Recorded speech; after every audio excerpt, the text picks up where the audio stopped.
I never planned to fall for the guy who fixed my washer. Honestly, it started off as the kind of day you want to forget, the kind where everything small and stupid goes wrong. I'd just come off a 12-hour night shift at the hospital, my feet hurt, my eyes were burning, and all I wanted was a clean hoodie and a nap. Instead, I opened the washer to find my clothes sitting in cold water, halfway soaked and smelling like disappointment. My apartment's maintenance guy, Darren, had been MIA for weeks, so I finally called the building's third-party repair service. I wasn't expecting anything but a late, overpriced visit from some dude who probably hated his job and would half-ass the fix. What I got instead was Lucas. He showed up wearing a plain navy shirt that clung a little too well to his arms and had a quiet sort of confidence that made me feel instantly off balance. His tool bag looked heavier than my hopes for the day, but he carried it like it was empty. "You're the one with the rebellious washer?" he asked, stepping into my apartment like we'd met before. "That's me," I said, stepping aside. "It's staging a coup." He chuckled, a low, relaxed sound that I wasn't expecting to hit me as hard as it did. I didn't flirt. I wasn't even in the mood to be polite, really. But Lucas had this calm presence, like he was completely unfazed by the mess of someone else's life, and that made it weirdly easy to let him in, into my laundry room at least. While he worked, I hovered nearby, pretending to scroll through my phone, but mostly just watching him. He moved with this kind of deliberate ease, no wasted motion, no huffing or mumbling or dramatic sighs, just focus and that faint scent of fresh sweat and citrusy soap that kept drifting over every time he shifted. "You work nights?" he asked, without looking up. I blinked. Yeah, how'd you know?" He glanced back over his shoulder, smirking. "Scrubs hanging by the door, half-open energy drink on the counter, and you've been rubbing your eyes every 2 minutes. Busted." "I'm a nurse," I said, straightening a little, like maybe that'd make me seem less like a zombie in sweatpants. He nodded, like that told him everything he needed to know. "Tough gig?" "Some days. Today? It's mostly my washer breaking and me losing the last clean hoodie I own." He grinned at that and turned back to the machine. "I'll see if I can save it." 10 minutes later, he had the washer running again. It gurgled and whirred like it was reborn. "Fix the drain pump," he said, wiping his hands on a rag and standing up. "She'll live." "Seriously?" I asked, genuinely impressed. "Seriously." He packed up slowly, and I followed him to the door, still a little thrown by how normal, how good, it felt to have him in my space. He paused before stepping out. "Let me know if it acts up again, or if anything else breaks," he said, his eyes flicking to mine for a second longer than necessary. And then he was gone. I stood there for a full minute after the door shut, like a guy who'd just been hit by a wave he didn't see coming. Over the next few weeks, I kept finding excuses to talk to Lucas. Not that I was breaking things on purpose, I'm not that desperate, but suddenly every weird sound in my apartment felt like a potential maintenance issue. A flickering kitchen light? Probably just a loose bulb, but I called it in anyway. A leaky faucet? Could have tightened it myself, but why not let a professional handle it? Lucas showed up every time. It didn't take long for our interactions to move beyond appliance talk. He'd ask how my shift went, if the new residents were any good, if I was sleeping enough, which, let's be real, was a no. I started keeping better coffee in the apartment. I told myself it was for me, but I always offered him a cup when he came by. Sometimes he'd accept, sitting on the edge of my counter while we talked. Other times he'd just smile, decline, and get to work with those steady hands that I was trying really hard not to think about in the wrong context. There was something about him I couldn't figure out. He was warm, funny in a quiet way, and he didn't fill silences just to avoid them. But there were also these moments, fleeting glances that lasted half a second too long, the way his voice would drop when we were standing too close, how his arm would brush mine accidentally when we passed in my narrow hallway. I didn't want to read too much into it. He could have been friendly, or maybe I was just starved for connection, misinterpreting basic kindness. I'd done that before. Gotten hopeful about someone only to realize later they were straight, oblivious, or just being nice. So I kept it light. Flirty maybe, but deniable. Until the night I found him sitting outside my building. It was a Thursday. I just wrapped up a brutal double shift, and I was dragging myself home when I saw him sitting on the curb, smoking. I almost walked past, assuming it was just some random guy, but then he looked up. Lucas. He didn't look like himself. No uniform, just jeans, a gray hoodie, and a tired expression that I hadn't seen before. "Hey," I said, pausing. "You okay?" He stood slowly, flicking the cigarette into the street. "Yeah, sorry, I shouldn't be here. I just didn't want to go home yet." I waited, unsure what to say. "You mind if I come up?" he asked, voice quiet. I nodded, and he followed me inside. He didn't say much while I unlocked the door, or while we climbed the stairs. It was only when we were inside, the door closed behind us, that he let out a slow breath and said, "My brother's getting out of rehab tomorrow." I looked at him, surprised. "He's staying with me for a while," he continued. "It's not a big deal. Just, I needed a minute to not be there, you know?" I nodded slowly, watching him. "Yeah, I get that." He sat down on my couch like he'd done it 100 times before. I poured 2 glasses of water, handed him one, and sat beside him. We didn't talk much after that. The silence was easier than I expected. Comfortable. His shoulder brushed mine, and neither of us moved. We sat like that for what felt like forever, and I kept thinking about how close we were, how easy it would be to reach over and rest my hand on his leg, just to see what he'd do. But I didn't. I didn't because I didn't know where we stood, because he was vulnerable, because he might not be into guys, because if I read it wrong, I'd ruin this. Still, when he got up to leave, late, much later than he should have stayed, he lingered at the door. "Thanks for letting me hang out," he said. "Anytime," I replied, meaning it more than I meant most things. Then, just before he stepped out, he turned back and looked at me with this strange mix of gratitude and hesitation. "Hey," he said, "you ever wish things were a little simpler?" "All the time," I said. He smiled, something unreadable in his eyes. "Yeah, me too." And then he was gone again. After that night, things between us shifted. Nothing dramatic, nothing you could point to and say, "This is where it changed." But it changed. Lucas still came by when I submitted a work request, still made the same quiet jokes, still leaned against my kitchen counter like it was his, but now his eyes lingered a little longer when we talked. His hand would rest just a little too close to mine on the table. There was a moment when I realized I was holding my breath every time he walked in. And then came Friday night. I was midway through a 3 to 11 shift in the ER, the kind of night that makes you question your entire life path. The place was packed. One guy screaming about a dislocated shoulder, a teenager sobbing from a panic attack, and a mother yelling into her phone while her kid vomited into a plastic bin. I was elbow deep in chaos when my phone buzzed. "Lucas, you working late?" I wiped my hands on my scrubs and texted back, "Still here. Why?" A minute later, "You free after?" Another pause then. "I could use a drink, or just a couch to sit on." I stared at the screen, heart weirdly flipping in my chest. Me. "Yeah, come by whenever." When I got home, just after midnight, he was already sitting on the steps outside my apartment again, hood up, hands shoved in his jacket pockets. He looked like someone waiting for a train that wasn't coming. "Rough night?" I asked as I unlocked the door. He stood, gave me a tired smile. "Something like that." Inside, he didn't talk much at first. I offered him a drink, but he just shook his head and collapsed on the couch, kicking off his shoes. He looked drained, the kind of tired that doesn't come from lack of sleep.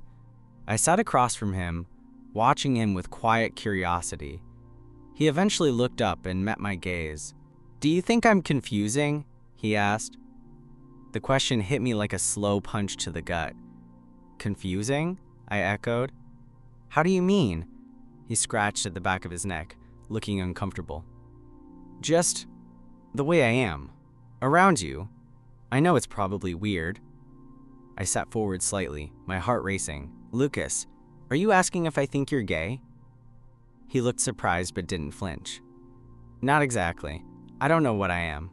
I've dated girls, but lately, being around you, it's not the same."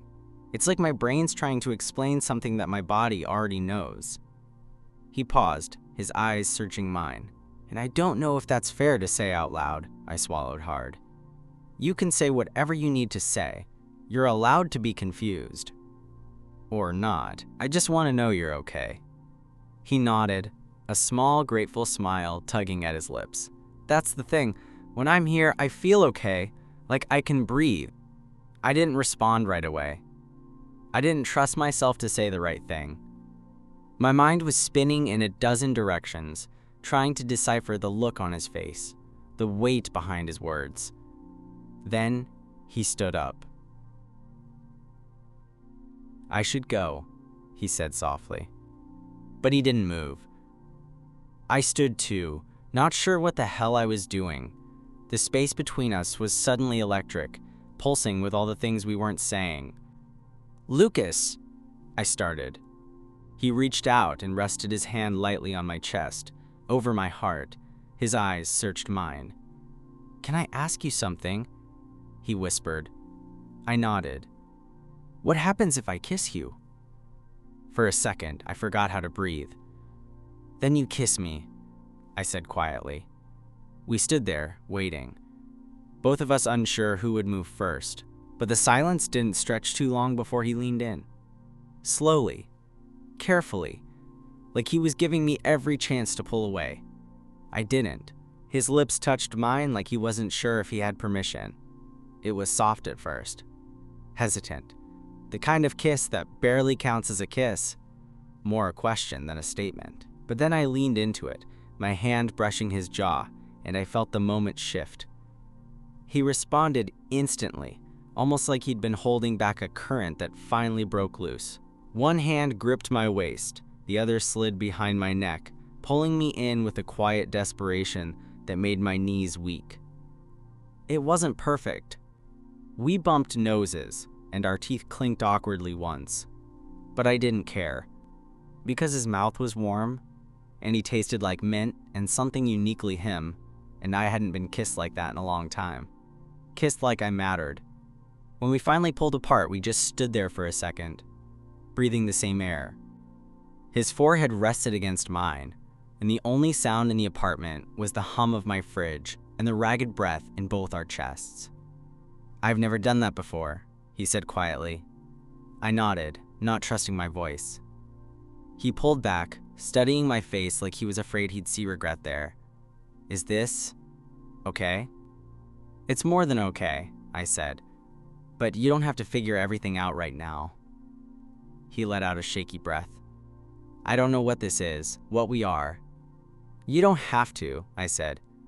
Just stay a little while. We can figure it out later. Lucas nodded slowly. Can I crash here tonight? Yeah, of course. He disappeared into the bathroom for a moment, and I grabbed him a clean t-shirt from my drawer, one I didn't mind never getting back. When he came out, his hoodie was off, and his hair slightly damp where he'd splashed water on his face. He looked calmer, softer. We lay on my bed, fully clothed, facing each other, not touching. Not yet. I used to think I knew myself, he said, but lately, I don't know, I've been thinking about you a lot. I swallowed the lump in my throat. Same. He reached out slowly, his fingers brushing mine. I laced them together without hesitation. Neither of us moved to say anything else. The silence wasn't uncomfortable now. It was full. Like something had settled between us and didn't need words to explain it. We didn't do anything else that night, no intimacy. No shirtless makeouts, just that one kiss and the shared warmth under a too thin blanket. His breath evened out before mine did, and I lay there for a while just listening to the steady rhythm of it. And I remember thinking, not that I wanted to be his boyfriend or that I wanted to jump into something right away, but just this, I wanted another morning with him. The next morning, I woke up before him. Lucas was still asleep, his face turned toward me on the pillow. His mouth was slightly open, one arm flung across his chest like he was holding onto some invisible weight. I stayed still, not wanting to wake him, just letting the reality of it all settle in. he was here. In my bed. And he'd kissed me. I watched him sleep for maybe 5 minutes before guilt kicked in, and I rolled out of bed as quietly as I could. I made coffee, paced the kitchen, and debated texting my best friend about it, then decided that was a conversation for another time. Or never. Lucas wandered in about 20 minutes later, barefoot, wearing the t-shirt I gave him, looking like he just stepped out of some sleepwear ad without trying. "Hey," I said, trying to sound casual.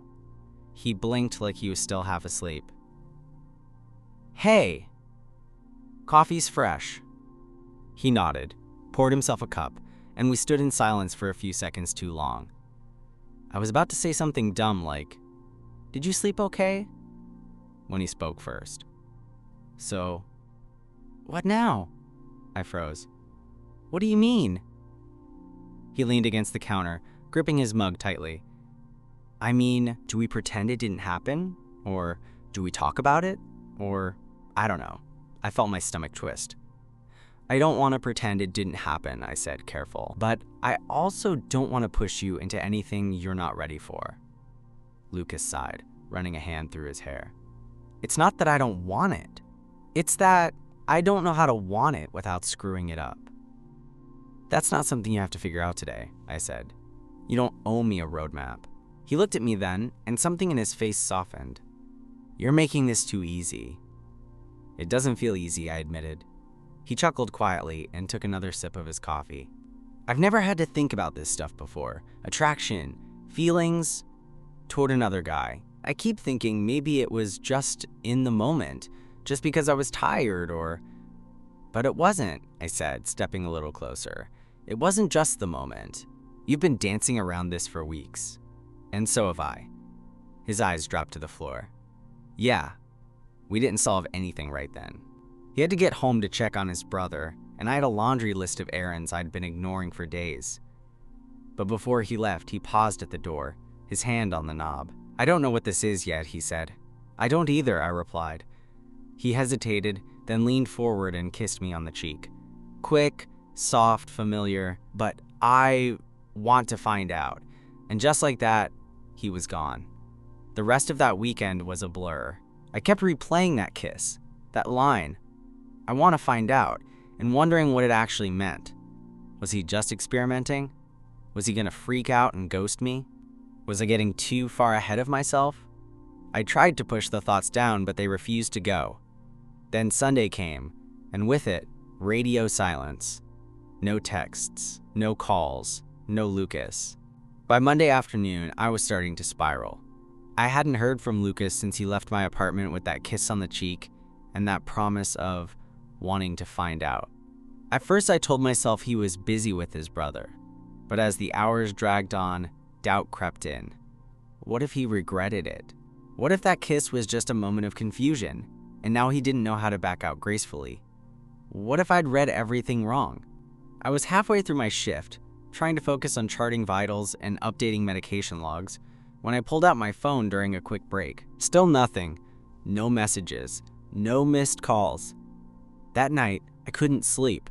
I kept staring at the ceiling, trying to retrace every moment we'd shared, every look, every word, wondering if I should reach out first or give him space, wondering which would be the bigger mistake.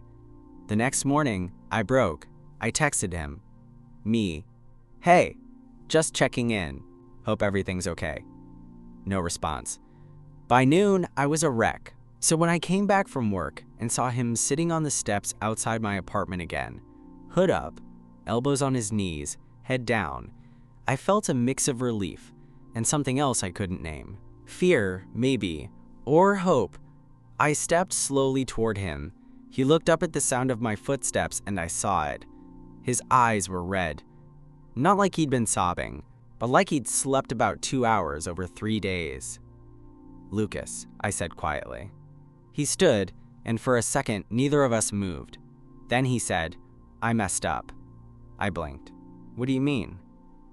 "I ghosted you. I freaked out. I got scared, and I thought maybe if I just stepped back, it'd feel less real." He stepped closer, slowly, like he wasn't sure I'd let him. But it didn't feel less real. It just felt like shit. I didn't say anything. I just opened the door.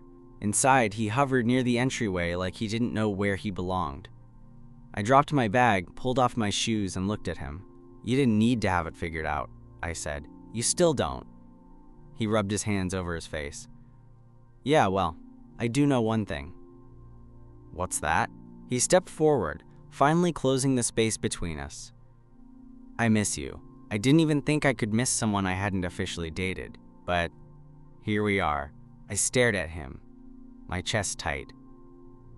"I kept telling myself I'm not gay," he said, "and I still don't know what label fits. But I know how I feel around you. I know it's not just a phase or some accident. It's real. It's you." My hands shook as I reached for a glass of water. I ended up knocking over the mug instead, coffee splashing across the counter and dripping to the floor. Lucas chuckled, stepping forward instinctively with a dish towel. "Still nervous around me, huh?" I shot him a look. "You ghosted me for 2 days?" "Yeah," he said softly, "and I'm sorry for that, for making you doubt everything." I looked at him for a long moment. "Come here," I finally said. He did. This time, the kiss wasn't hesitant or questioning. It was real, full, intentional. And it didn't need any more words than that. When we finally pulled apart, we didn't go into the whole "what are we now" conversation. We didn't map out the next steps or try to define what this was turning into. We just sat on the couch together, shoulders touching, the unspoken truth hanging between us. Something was starting. And this time, neither of us was pretending otherwise. The weirdest part about falling for someone isn't the fireworks or the big dramatic moments. It's the quiet ones. The kind that sneak up on you when you're brushing your teeth side by side or arguing over what to watch on Netflix. That's what it was like with Lucas. He didn't move in or anything, at least not officially.